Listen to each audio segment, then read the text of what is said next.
आप देख रहे हैं TNB। नमस्कार, TNB में आपका स्वागत है।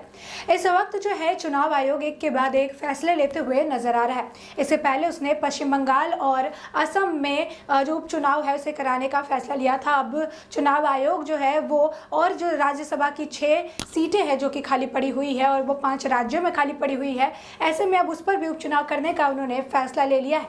जी आपने बिल्कुल सही सुना। आपको बता दें कि चुनाव आयोग ने घोषणा कर दी है, ये ऐलान कर दिया है उन्होंने कि अब 4 अक्टूबर को जो अलग अलग 5 राज्य है उन 5 राज्यों की 6 राज्यसभा सीटों पर उपचुनाव करवाए जाएंगे। ये राज्य है तमिलनाडु जिसमें 2 राज्यसभा सीटें खाली है, पश्चिम बंगाल जिसमें 1 राज्यसभा सीट खाली है और इसके साथ ही आपको बता दें कि मध्य प्रदेश है जिसमें 1 राज्यसभा सीट खाली है। वहीं महाराष्ट्र और असम में भी 1-1 राज्यसभा की जो सीटें हैं वो खाली है और इन सभी 6 सीटों पर अब उपचुनाव करवाने की बात कही जा रही है। इसके साथ ही आपको बता दें कि चुनाव आयोग ने नोटिफिकेशन जारी करने का डेट जो है वो 15 सितंबर को रखा है। इसके साथ ही 22 सितंबर को नामांकन का डेट है, यानी कोई भी अगर अपना नाम इसमें दाखिल कराना चाहे तो इन सीटों के लिए वो अपना नाम दाखिल करा सकते हैं। इसके साथ ही अगर कोई ऐन वक्त पे अपना नाम वापस लेना चाहे तो उसकी भी लास्ट डेट 27 सितंबर रखी गई है, यानी उससे पहले कोई भी इंसान जो अपना नाम रख चुका है वो अपने नाम को वापस ले सकता है।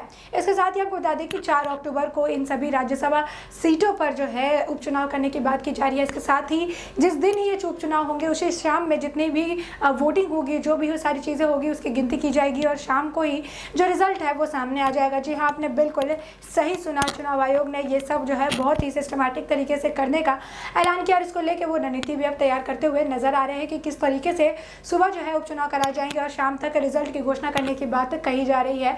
इसके साथ ही आपको बता दें कि तमिलनाडु की जो 2 राज्यसभा सीटें हैं वो 2 नेता के इस्तीफा देने की वजह से खाली हो गई, जिसमें से एक नेता का जो कार्यकाल था वो 6 मई 2021 तक का था तो दूसरे का 2026 तक था और ऐसे में दोनों ने ही इस्तीफा दे दिया, जिसकी वजह से 2 राज्यसभा सीटें खाली हो गई, जिस पर अब उपचुनाव कराने की बात कही जा रही है।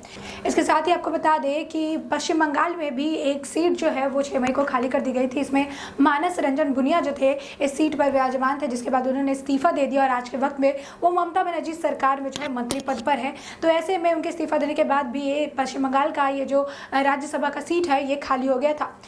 और ऐसे महाराष्ट्र की जो बात कर रहे थे हम, तो महाराष्ट्र में भी एक सीट जो है वो कांग्रेस के नेता जो है राजीव शंकर राव के निधन के बाद से राज्यसभा की सीट खाली हो गई थी और इस पर उपचुनाव होने थे, लेकिन ये हो नहीं पाए थे किसी न किसी वजह से, जिसके बाद अब इस पर भी उपचुनाव होने वाले हैं। इसके साथ ही मध्य प्रदेश की जो सीट थी उस पर भी अब उपचुनाव होंगे, क्योंकि उस पर भी जो राज्यसभा सीट पर विराजमान थे उन्होंने अपने पद से इस्तीफा दे दिया था। तो ऐसे में ये सारे जगहों में या तो किसी के इस्तीफा देने की वजह से या किसी नेता के निधन हो जाने के बाद से उपचुनाव होने बाकी थे, जिसका अब चुनाव आयोग ने फैसला लेते हुए इन सभी सीटों पर उपचुनाव करने की बात कही है। ऐसे में अब ये देखना दिलचस्प होगा कि इन सीटों के लिए कौन कौन से नाम सामने आते हैं, कौन कौन से लोग नामांकन के दिन पे इन पदों के लिए अपने नाम को सामने रखते हैं। ये तो आने वाले वक्त में साफ हो जाएगा। तब तक के लिए देश और दुनिया से जुड़ी अपडेट्स के लिए TNB के साथ बने रहें। हमारे नए अपडेट्स पाने के लिए चैनल को सब्सक्राइब करें और बेल आइकॉन पर क्लिक करें। साथ ही आप हमारे वीडियो को लाइक एंड शेयर करना ना भूलें।